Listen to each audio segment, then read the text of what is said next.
Welcome to the Vault Unlocked, where I take a deep dive into the big money topics that no one wants to talk about. Actually, I'm lying this week because I am talking about something that everyone has got something to say about it. It is goal setting, plans for the new year, ambitions, and it is everywhere on social. I don't know about you, but I have seen every single possible content creator or company talking about this. New year, new me, reinvent yourself. I think in years gone by, I've definitely leaned into that. And I'm not a New Year's resolution person, but I think like January is a great time for that reset and that detox. If you have been indulging, and if you have been going out, if you have been, it's been crazy. And this time that's just passed between Christmas and New Year's for lots of people can be a really good time for reflection and for this desire to have a reset. The social media pages are just full of people reinventing themselves. I keep seeing these lists like, I'm going to walk 10,000 steps a day. I'm going to drink 3 litres of water, etc., like much bigger things than that. And I think on the one side, I want to de-influence you a little bit from that and that pressure, especially if you find pressure. But on the plus side, I do want you to take this opportunity to think about goals. And obviously our job here is to help you with money goals. So we're going to lean into that in this topic. But I hope you had a great festive period and a festive season and a really good New Year's. And for those of you that it's a difficult time for, I hope you navigated it as best you could. This episode's for everyone to think about a reset. You could be picking this up in May. In fact, September is a massive time to do resets. So I'm going to be sharing a few little personal stories along the way. It's not going to be super long, this one. There's going to be actionable stuff that you can maybe rewatch later. But yeah, just settle in, lean back, and allow yourself to dream a little bit. Now, money goals matter because if you don't make a plan for things, life just happens. And that's good for some things, by the way. It's a nice, a flow state. It's a lovely state to be in. But when it comes to things like, I'd like to be debt free, I'd like to own a home one day, I'd like to make sure that I've got enough money in retirement to sustain my lifestyle, I would like to have an IVF baby. All these are life events that require money. And I would hate for you to miss the opportunity to hit those financial goals because you didn't make a plan around them. But those goals are money goals because all those things need money to fund them. So even if it's just like a goal, a life goal for you, it probably needs money to fund it, which is why money goals are so important. And but sometimes the other thing we do is set a real hefty, lofty goal. Like, I want to save £10,000, or I want to buy a home by the time I'm 30, or just and that can be overwhelming on the other end. Like, it's just this big lofty goal that we go all in for, like these, let's walk 10,000 steps a day, let's go meat free immediately, let's cut everything out, like all these different, aggressive and all in strategies, which, as we just know, don't work as well.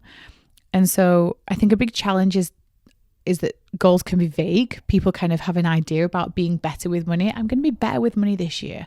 And that doesn't help either because it isn't specific enough to then build a plan around it. I want to save more money. What do you mean save more? And why aren't you saving now? And what can we do to help you do that? And so this is the challenge that comes with setting goals. So we really have to have a think about what makes money goals stick. How can you design goals that fit into your life and keep you motivated for, the longevity of that goal, whether it's a lifestyle change that's forever or whether it's for a particular period of time. So today we're going to get into the importance of setting your money goals properly, the best way to do it, and how to actually reach them. And when I sat back and thought about the different goals that I've had, especially money goals, they are for periods of time and they're not necessarily all for a year. And it can depend on time of life. Like with the time when I said I was going to get debt free, that was just the overarching goal. Now in the back of my mind, I want to buy a home. And so it was there and it was like, visual to me, and it was very important to me. And I was the right move girly, having a look all the time. but I knew I had to clear my debt first. So when that time in my life, that was it. I was absolutely obsessed with that one goal. And I'm convinced, and I've seen other people do it since in our community, that that's what made me hit that goal so quick. You know, I cleared £25,000 worth of debt in about 18 months. I think, I can't remember the exact timeline. It definitely wasn't 2 years. It was quicker than 2 years. And that was because of having this all in on that goal, knowing that there were other goals waiting for me in the background. My husband and I have had joint goals about when we were going to, save money for a house deposit and a renovation. We chose, it was really expensive in our village to buy. And so we had to buy a renovation, and neither of us are handy, like especially not me. I mean, he's a dab hand with a little screwdriver and putting some pictures up, but that's not us. And so we knew we'd have to pay for expertise. We couldn't do the work ourselves. And so, a pot of money was needed to be saved for. At the same time, we were navigating actually our second child. And so that was a goal that we set together. And again, we went all in on that goal. And there could have been a career change in our minds at that point. There could have been, we'd like to start a business. In fact, we did then later start Financielle. But we couldn't have picked up another goal at that time because we knew that the plan was to buy that house and renovate with cash, not take on any credit. And that was our goal at that time. So all the money goals that come to mind, they're all financial. But as we teach at Financielle, too many people pick too many at once.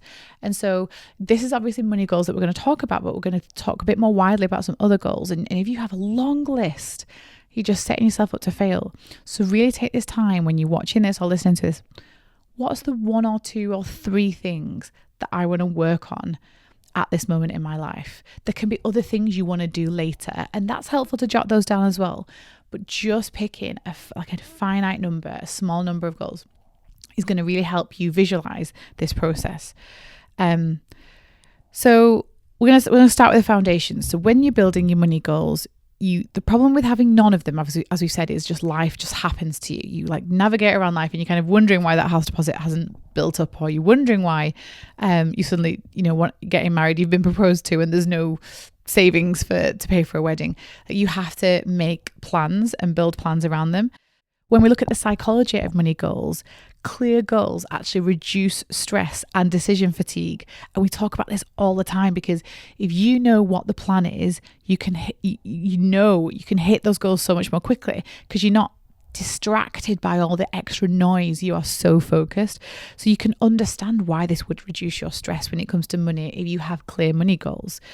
We also know that goals tied to your personal values are far more motivating. And so I understand this. Like, I'm really passionate about being debt free. I want a paid off mortgage because I know that will reduce stress on my family.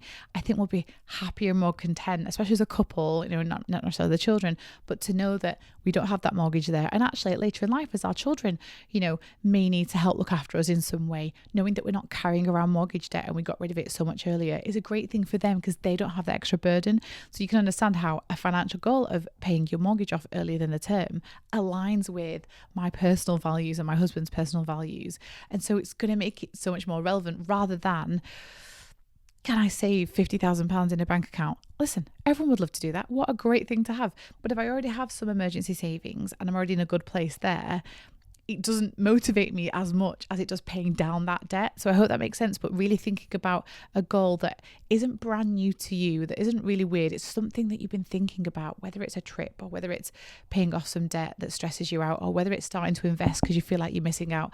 That thing has to be tied to something that's really important to you, that you've been thinking about, that you can't get out of your head, because you're going to be so much more motivated to hit it. Now, we've all heard of probably setting SMART goals, and the SMART is an acronym, and this can help give you a guide when you're configuring your goals. So making sure that your goal is S specific. So really avoiding vague goals. So instead of saying, I'm going to save for a holiday or I'm going to pay off my debt, setting a goal that says, I want to save £2,000 to a trip to Italy this year. Or I want to pay off my £20,000 of debt that's spread across 2 credit cards by November the 1st. Those are specific goals. It's very clear what's required for that goal. Now we make it measurable. So if we use the examples we've just had, having numbers to them, that adding a number to this goal means we can track it. So you can put it in the tracker in the app, set a goal, £20,000 debt across 2 credit cards, and track your process. Knowing that it's measurable can help you know whether you're getting closer to that goal or not.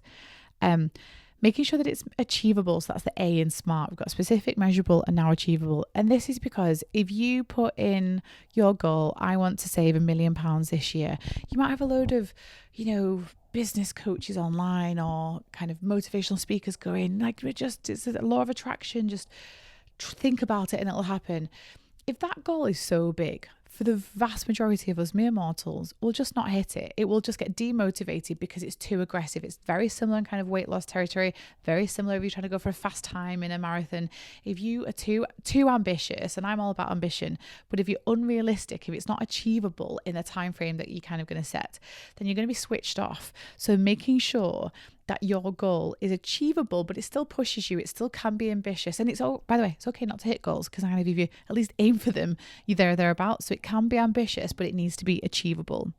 As we've said just then, it needs to be relevant. So relevant to your life, aligned with your values. If you are so stressed about money and about paying off all these different finance providers, and you set a goal to pay off £20,000 of debt, you're going to be so invested in that, versus it'd be really handy to have, £5,000 to build a gym in your garden. Whilst that's an amazing goal, if you're not interested in being fit or using a gym, and that's not for you, then it's just a fad thing because you've just decided that everyone else is setting fitness goals, so you want to. You can see how you might fall off that goal because you're just not driven to do it. And so leaning into something that is aligned with your values, it's relevant to you every day, again, you can see how this is going to keep you more on track. And then the last point is you need to set a timeline. So when are you going to achieve this goal by? That's why, like I said, for the goals and debts and the app, that section is so helpful because you can configure it by time. So it'll tell you how much you need to save per month or pay off per month to hit your goals. But having a deadline that's achievable and that's relevant to you and your lifestyle can really make sure that you kind of close the circle on these SMART goals. So yeah, making sure that it's specific, it's measurable, it's achievable, it's relevant, and you've got a timeline. So this is where money goals are just like career goals or health goals. Like, as long as you fit this criteria, you are much more likely to be able to hit them. But this is where it gets interesting with financial goals. I get really excited to talk about this. So stay with me. People don't model their goals. So modeling in financial terms is kind of playing out different financial scenarios. So you're predicting what can happen in the future. And so doing that in a way that it brings it to life. So for example, let's say you want to buy a holiday home in North Wales, and it's this like pipe dream that's down the line at some point I'm going to do this. And because it's just on the list of all the other different goals and stuff, and because it's quite a big thing to buy a property, we think it'll take a lot of money, and it will do probably, but we've not actually brought it to life by modeling it. So I sit there and go, okay, and this goes back to the SMART goals a little bit as well. Where in Wales is it going to be? Which town? Whereabouts does it need to be? Draw an area. Let's do a Kirsty and Phil location. Where is it? What's your budget? Actually, do you know whether you could get a holiday home, second home mortgage or not? Have you spoken to a mortgage advisor about it? Do you know what levels of deposit you need for that type of property? Because it's often higher than a residential one. It's usually about 25% minimum to get a second home. What is this going to be, a repayment mortgage or an interest-only mortgage? What are those mortgage amounts going to be hypothetically? Because what you do is once you know all those figures, you know A, what you need to save as down payments, but B, you know how much money you're going to need to keep up the payments to be able to have it. There's 2 benefits to this modeling. One, you know exactly what this goal is going to cost. You know exactly how it's going to come to life, what you're going to need. So that's helpful, because otherwise it's just this blind target of, I'm going to get a house in Wales.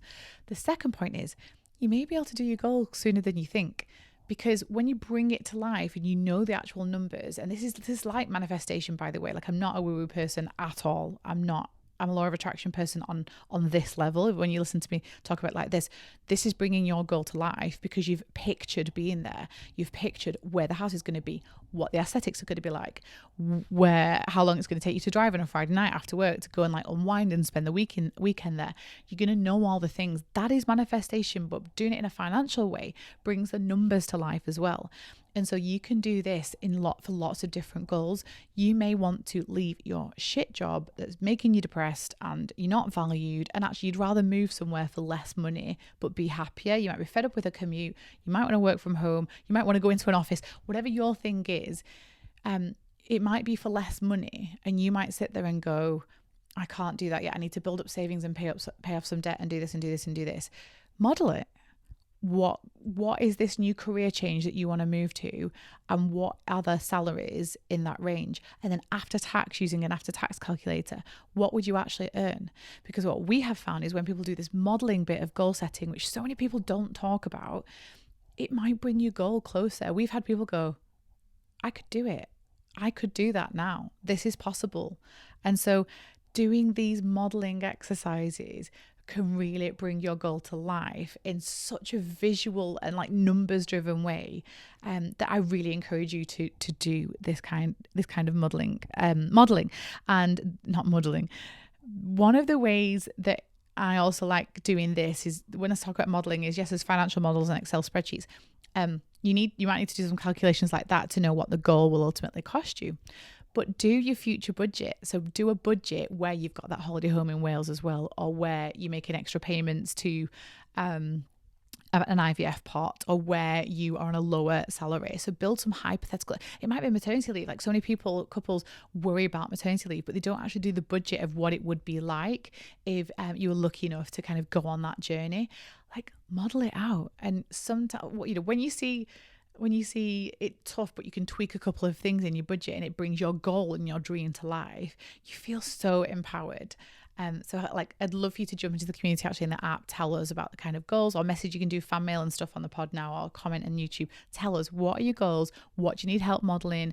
We're here to help you do that, because we want to bring some of your goals to life. Let's have a quick chat about hurdles. Why would goals fail? Because we've all been there, where we go all in, eating clean in the first week of January, and then someone says, do you want to go for a pizza? And we're like, yes, I do. And it's just very, very similar to finance goals. I think that making sure that money goals, when they fail, a lack of accountability or clarity can really lead to stagnation, and that could be why it's failed. So if you keep a goal completely private and don't share it with anyone in your life, in the community, online, with a friend, a trusted accountability partner, it really can keep you more accountable, but eyes on the prize and focused and in the game. Because why do people know about it? I think we can convince ourselves of anything. We can talk ourselves in and out of things in our own brain, especially women. We've got a wonderful way of doing that. And so I think sharing it with someone may help stop your goal fail. I think also making sure that you have it will start Monday, we'll start next budget, we'll start next month. There's never a right time. And so sometimes I found that if a goal is too ambitious, that's why someone wants to wait, because mentally we can't do it before then. I think it's much easier actually with goals, a lifestyle change, because that can happen immediately, because life will involve, some hurdles and some going forwards and some going backs. And so not putting this big goal starting off to the 1st of January, which obviously is already passed, or, the next month or the next payday or the next budget. You're starting to make a plan and changing before then will make you feel really in control. Having an emergency fund is obviously a big thing in the financial playbook. The emergency fund can help you navigate all goals, because life's going to hit you. And so having an emergency fund to fall back on, and even having to pause goal progress sometimes, because life's hit you, the emergency fund is your best friend in your pocket for when a goal could potentially fail. So having an emergency fund can help stop that goal failure. And I think you're going to have to overcome setbacks. This isn't plain sailing. And so making sure that your goals are at the forefront of your mind the whole time? Is that with the trackers in the app? Is this with a vision board, which, we'll do some stuff on socials about our vision boards and how we do them, and how it's nice to have them kind of on your phone or pinned up somewhere. Even just sticky notes on your computer, but having them at the forefront of your mind can help avoid a setback. Sometimes you have to tweak a goal as well. It's okay to not get it perfect. You might think that one's a little too ambitious and you bring it down a bit. You might think you didn't go hard enough and you need to set another one. But being prepared to be flexible is a great trait. And also, just really avoiding feeling guilty, because that's another thing that can just kibosh and send you off track, because you feel so guilty and there's this like downward spiral. And so avoiding that and going, okay, that's a blip, that's a setback, I'm going to keep going, I'm not going to be derailed, this was going to happen, I knew a setback would happen. I found that's just forgiving yourself a little bit and giving yourself a little bit of grace is really, really important. So that's super, super, super helpful. We've talked about staying accountable. So having community and people in your back pocket is really, really helpful. And I found that, like, when people knew I was on a debt-free journey, it gave me that extra bit of motivation to do it. In my life at the moment, people know that I'm trying to get extra fit in a slow way. And so people know that. And so people are gently accountable for knowing that I'm going to the gym. And if I don't go to the gym for a week, I know that I would have people in my back pocket going, are you going to the gym? Not just an accountability person, but actually tracking your expenses or tracking your progress towards that goal can help you feel accountable as well. And you'll get that little dopamine hit when you move that tracker along, or when you tick something off, when you close something in. So finding your way of having healthy accountability and healthy check-ins once a week, once a day, once a month, whatever it is for you, can really, really help. Having those regular reviews, again, monthly might be a really good time to do this. Like if you're doing a money date night, as we've talked about, how are we doing on our goals? Like, are they on track? Like, are there things that we can do to enable our success? Is there a blocker to our success? Having that review is really, really helpful. And really, really important, celebrating the wins. Don't just wait to the end of the goal to celebrate. If it's a really big goal, break it up into little wins. I've seen people do this where they do, I'd like to pay off my debt. And say if I was paying off £10,000, when I've paid off 2.5, I'm going to treat myself to something. It might be something that you sacrificed for the debt-free journey, or it might be something completely new to you that's an experience, but it's okay to spend a little bit of money on a reward to reward yourself and to thank yourself, and then jumping back on the train. And so, yeah, tell us about your creative ones. I've seen some really cool ones on TikTok actually, so I'd love to know. Now, all this goal setting is great if you know what you want, but so many of us really struggle knowing what we want at any one time. We are influenced by our family, our friends, we're influenced by social media. There's so many things going on that we just don't know what we want in the moment, why, like what's more important to me, it's just really, really hard. And so I was taught a really good technique a few years ago that's worked so many times for people that have been in the Financielle community, that's been in my friendship groups, and it's my biggest tip for people that find themselves in this situation. And I am coming up to doing some new ones, I think, so I'm going to do the same. But it's a letter from your future self. So what you do is it's some subconscious writing time. You're going to need like an A4 sheet of paper, well, multiple papers, but you're going to need an A4 or an A5 notebook, and you're going to do 2 pages per letter. And you're going to pick a date that's 20 years in the future today. So if we're in 2025, let's pretend it's the 1st of January. I know it's not, but let's pretend it's the 1st of January, 2045. Think about how old you're going to be then, okay? And think about your life, like really like close your eyes, and not if you're driving or running, but like slip into that time. Where are you? Okay. And what I want you to do is write a letter to me. It's from your future self to me. Dear Laura, I want you to write it, the date, 1st of the 1st, 2045, dear Laura. And I want you to describe your life. And I want you to really bring to life the senses and the smells and the sights. Where are you? What are you drinking next to you? Is it warm? Is it cold? Are you by the sea? Are you in a city? Are you in an apartment? Are you in a mansion? Are you on a boat? What family is in your life? What partner is or isn't in your life? Do you even have a partner in your life? What animals are in your life? Think about the age that you are, what you're doing for work, what you're doing for pleasure, and tell me how it feels. And you need to write 1 full side of A4 minimum More is better. Really important that you do longer if you can, because your subconscious comes after quite a bit of writing. That's why we start with where you sat and what you're doing, because it starts to really bring to life. And explain your life to me. This is like obviously your ideal life. And tell me about it. Okay, so we're going to do that letter's 20 years time. The next letter you're going to write, your hand's going to ache. It's going to be like doing lines at school, especially if you need to write it, not type it. You have to handwrite it. You're going to do another letter, Dear Laura, and it's the 1st of the 1st, 2035. And that is obviously now 10 years away. You do the same thing. Where are you? Who are you with? What's making you happy? What's bringing you joy? What are you doing for work? What are you doing for pleasure? What do you know? What's your health like? What's your fitness like? What's your mental health like? Talk me through it. The third letter is 5 years time. So it's the 1st of the 1st, 2030. These are lovely round numbers for my mental math. So I appreciate the nice round 2025 that we're in now. But you're 5 years from now and you're writing the same letter. And then the last letter is a year from now. It's the 1st of the 1st, 2026.